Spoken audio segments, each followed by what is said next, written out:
A Tale of Two Hygienists presents this week's TIPisode, quick and easy tips to keep you up to date and presented by the experts in the profession. Now, get ready for your unofficial TIPisode. Hi, this is Teresa Duncan with Odyssey Management and the owner of the Nobody Told Me That podcast. I'm here today to talk to you about what you can do right now administratively to keep busy. Some of you are in the office working as a skeleton crew and working on, that to-do list that's been there for a long time.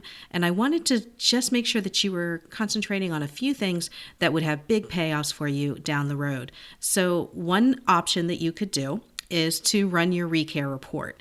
Now, I know this is something that is typically done up front, but why don't you learn how to do it if you don't already? And that way you can see all of the different filters that you could possibly use. Once you learn the filters, you may realize that you'd like to start filtering it a certain way. What I would do is run the report and highlight those people that you know are at risk for increased disease without proper regular care.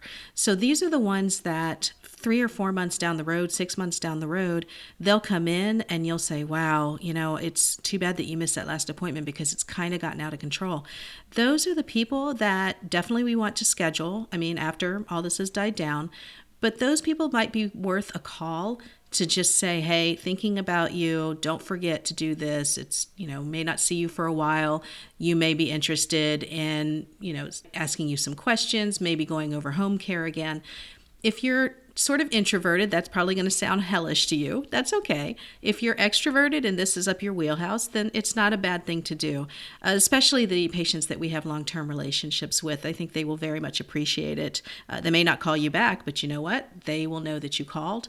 And a lot of times texting is a good way to get in touch with them as well. Now, most of you know that I speak mostly on insurance and management, so I have one insurance piece here that I want to give to you, and then we'll talk about some other things. Right now is a good time to learn about insurance if you're not really in the thick of it or it's always kind of befuddled you. Go up front and take a look at some of these benefit sheets that your team has laying around, or if they have a full rundown of somebody's benefits, take a look at it and run through it. If anything looks unfamiliar to you, now is a really good time to go over it. Now, I've heard from some of you that you're having virtual team meetings, which is great. You're trying to learn things and go over protocols virtually. I think that's awesome. This is one of those. Maybe you could suggest to the manager that they give you a crash course in what's going on up there with all of the benefits. If you're ever planning to move into management or operations, this is a really important component. You'll see very quickly the impact that benefits have on the operations of a company and also on the patient. Many of you do work for corporations, or maybe you're going to look into working for corporations one day. This is the kind of information that they're going to ask if you have any experience with and if you're familiar with. I have many calls from hygienists who are moving into corporate positions or sales positions, and they realize that they didn't understand the insurance piece, and now they're having to do catch up. Right now, let's do it so that you're not stressed for it and you can ask questions as you need to. Okay, now let's move back into the clinical area. Let's talk about your templates, my friend. Let's talk about the clinical templates that you have. And I'm sure if you're anything like any other office, the templates are great if they're set up, first of all. The templates are great, but over time, they need to be switched and edited. And a lot of times we don't have the time to do it, so we edit on the fly. Now's a really good time to open up all of your templates and make all of those changes that you know you've been wanting to make along the way. If you're not sure how to do it, every software practice management system, every software will have help items online. They'll have tutorials. If you go on YouTube and Google the software, it's going to show up because somebody has taken the time to do it. So you should be able to find out how to. I'd love for you to make 2 different changes into your clinical templates here. I would love for you to start adding in the time the patient was seated, and at the bottom, the time the patient was dismissed.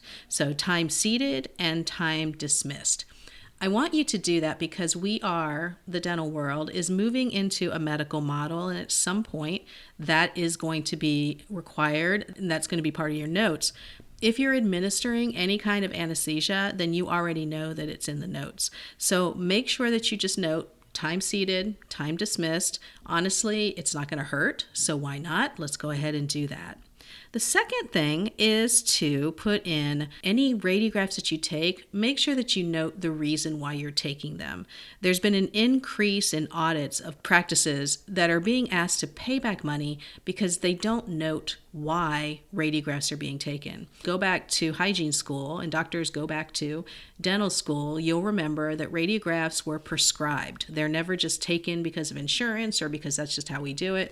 Radiographs should be a prescribed procedure based on the criteria that the patient presents to you. So what that means is in your notes, you'll say radiographs required due to, and it could be comprehensive evaluation. As part of comprehensive evaluation, patient complains of bleeding in one area, patient complains with generalized inflammation. I mean, you have a ton of stuff that you could do. See interproximal surfaces, wanted to maintain health, evaluate healing. There's a ton of things you can think about, but we really do need a reason why radiographs are taken. And on the flip side of that, I need you to have in your notes, radiographs reviewed, because where they're getting the people on the audits is that maybe the radiograph's prescription is there, but nowhere in the notes does it say that anyone looked at the radiograph. So just adding in those two words so that your doctor, your doctor's doing it.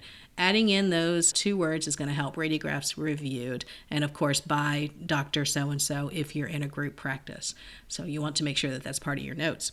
Now, one other thing is to look at your perio charting.